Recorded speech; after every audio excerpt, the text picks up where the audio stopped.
I once took a one-night job as an overnight aide for a 68-year-old man with a developmental disability.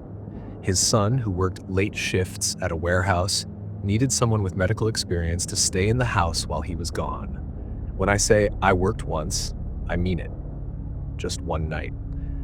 You'll understand why I never went back. The man's name was Harold and his son was Darren. I think Darren didn't have much family around and couldn't afford to move Harold into assisted living. Maybe he felt better hiring someone who knew what they were doing. At the time, I was already working with two other clients with disabilities, so I thought I was prepared. But nothing prepared me for what happened in that house. Darren introduced us around 9 p.m. before he left for work. Harold gave me a strange, thin smile before Darren brought him upstairs to bed. Darren explained that his father sometimes wandered at night, confused, and I might need to guide him back to his room. He made it clear it wasn't sleepwalking, but part of Harold's dementia. I assured him I could handle it. At first, I sat in the living room watching TV. These kinds of jobs are usually long stretches of quiet with the occasional check-in. After maybe an hour, I heard footsteps above me. I stood at the bottom of the stairs and called Harold's name, asking if he needed anything. He didn't respond, but I heard his steps retreat to his room and the door shut. I figured he'd just gone to the bathroom. Another hour passed. I went into the kitchen to grab the sandwich I brought. As I stepped back out with my plate, I nearly dropped everything when I saw Harold standing in the doorway. The plate hit the floor, shattering glass everywhere.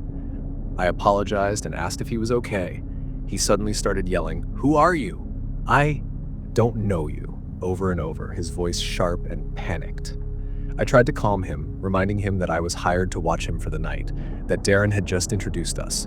He kept shouting until, finally, something clicked. I managed to guide him upstairs, gave him some water, and made sure he took his melatonin and clonazepam. Once he was back in bed, I returned downstairs. By 1 a.m., I was exhausted. Darren had told me I could use the spare bedroom if I needed rest, so I lay down, leaving the door open so I could hear if Harold got up. I fell asleep quickly. I woke up an hour later to a sharp, repetitive sound coming from downstairs, a slamming noise. Every second or two, something banged hard. I hurried to the stairs and realized it was coming from the kitchen. Peering inside, I froze. In the dark, Harold was standing in front of the oven, violently opening and slamming the door over and over. The only thing visible was his silhouette jerking with each slam. I called out, "Harold!" He stopped, slowly turned his head toward me, then closed the oven one last time. In a low, eerie voice, he asked, "Are you okay?" before walking straight toward me. As he passed, I saw his face blank, expressionless. He climbed the stairs and slammed his bedroom door. When I peeked inside, he was standing motionless beside his bed facing the wall. I eased him under the covers and left quickly. I tried not to sleep again, but exhaustion won. The next time I woke, the room was dark. My alarm hadn't gone off yet, but something had woken me. I scanned the room and then heard faint movement inside the closet. The door was cracked open, and I could see the shadow of a head peeking out. "Harold?" I whispered. No answer. I said his name again and again until the door pushed open. He stepped out slowly, holding a large kitchen knife. I lunged for the lamp and switched it on. Harold's eyes were wild. He shouted, "I don't know you," over and over, raising the knife and swinging weakly as I bolted past him. I sprinted out of the house, dove into my car, and sped off without looking back. I was shaken, guilty, and unsure what to do. Part of me worried Harold needed help, but I knew I couldn't go back inside. I called the police from the road, explaining what had happened, and they said they'd send someone. When I finally got home, I pulled into my driveway, still trembling. That's when I noticed something that made my blood run cold. The passenger side of my car was streaked with blood, thick, smeared, and splattered across the door, the side mirror, even the back quarter panel. There was also a dent in the door, faint but visible. It was far more blood than I could explain from just brushing past Harold in the hallway, or from anything I could understand. The next morning, my dad saw the car and exploded. He thought I'd wrecked it hitting an animal.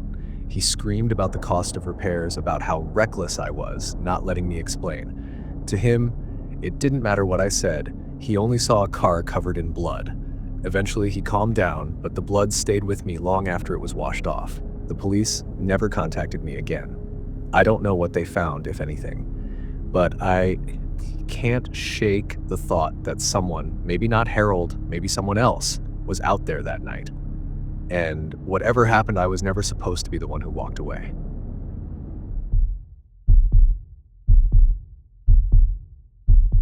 It was my very first day working for a plumbing company in Redwood County. The business was small, only 5 employees total, and the owner decided which of us went to which jobs.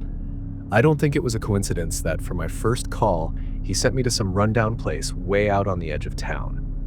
The report was for a leaky pipe under the sink, a basic beginner's job, usually simple depending on the cause. When I pulled up, the house looked like it had been rotting for decades.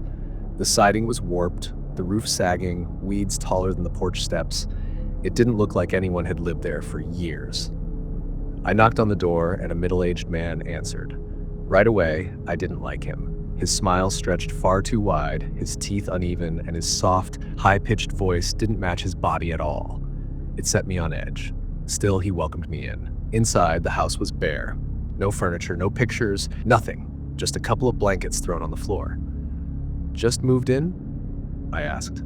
"Yes," he said, before letting out this bizarre little giggle.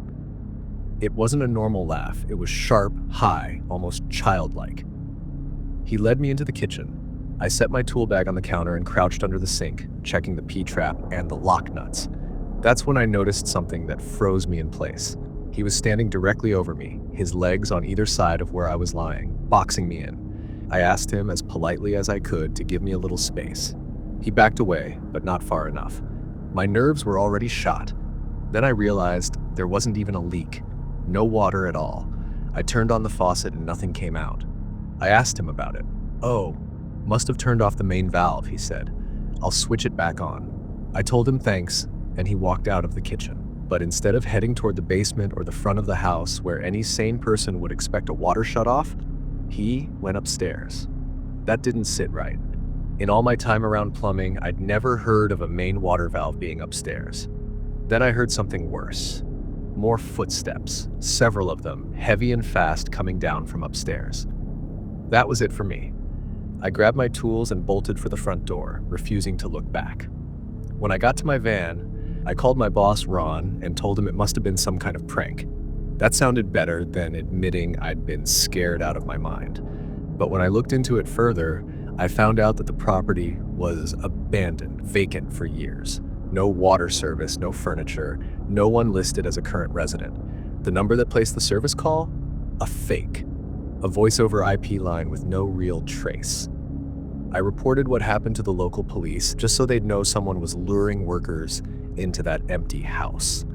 I never heard back about it, but I also never went near that neighborhood again. I stayed with that company in Redwood County for about a year, but I never forgot that first call. The man's smile, his voice, the footsteps rushing down those stairs, they still creep back into my head whenever I pass a boarded-up house.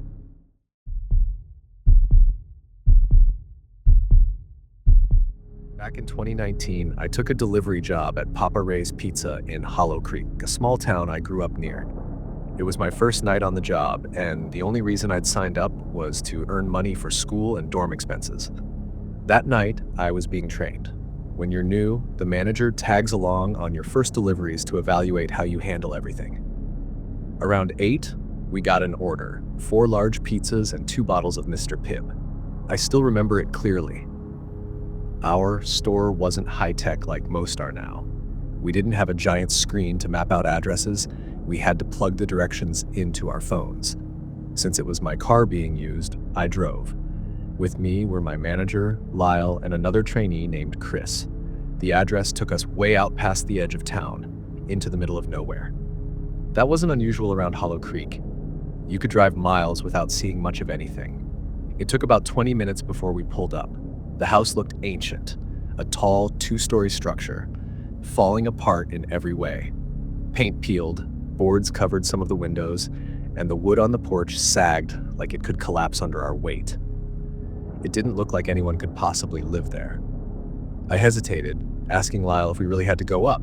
He said yes and insisted he'd walk with us to the door. Even so, Chris looked pale, and I wasn't far behind him in nerves. As we walked up the cracked path, Chris whispered that he thought he saw someone staring down at us from the upstairs window, farthest from where we stood. Lyle brushed it off, telling us not to be paranoid. "In and out, 2 minutes," he said. "Just be polite."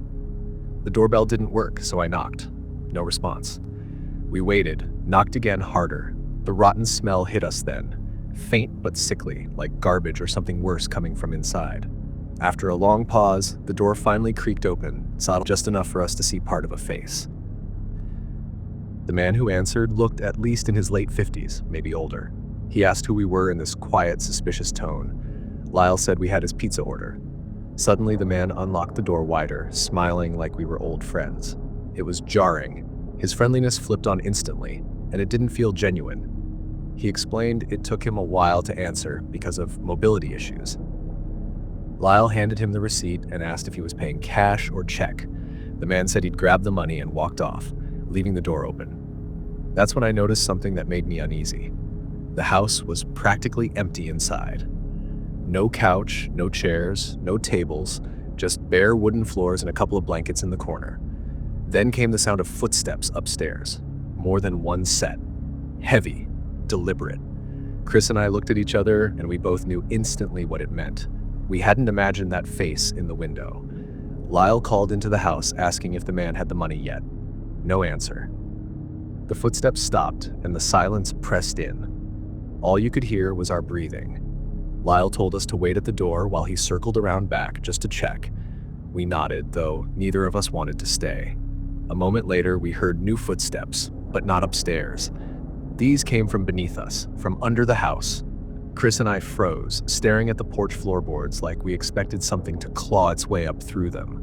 Before we could react, a scream split the silence. Our manager, then frantic footsteps pounding through the dirt. Lyle burst from around the corner, shouting at us to run. We sprinted to the car, and I drove faster than I'd ever driven in my life. Once we'd gotten a safe distance away, Lyle told us what he'd seen. Behind the house, in a clearing, was a small campfire. A group of men were sitting around it in the darkness, laughing. In the middle of the circle, tied to a stake, was a baby deer. The sound in his voice when he described it made my stomach churn. It wasn't just some group of squatters. It was something else. Something darker. Chris and I both quit the next day. Lyle stayed for another month, but even he left after that. I never delivered food again. And to this day, when I drive through Hollow Creek, I avoid that back road altogether. Because if that house is still standing, I don't ever want to see it again.